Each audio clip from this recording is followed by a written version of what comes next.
మహారాజు తాని సమిధల్లె మారి నిలువెల్లా వెలిగెరా.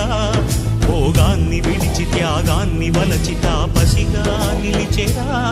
జనక్షేమమే తన సంకల్పముగా, తన ఊపిరి హోమజ్వాలలుగా, స్వర్గాన్నే శాసించెనురా, అమృతమును ఆహ్వానించెనురా.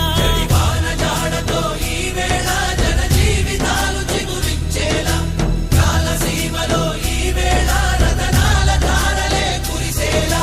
కల్లు కల్లు మని సిరిమూవల్లే చినుకే చేరగా, జల్లు జల్లు మని పులకింతల్లో పుడమే పాడగా, హరివిల్లు ఎత్తి కరిమబ్బు వాన బాణాలే వేయని, నిలువెల్ల మంచు వడగళ్ళు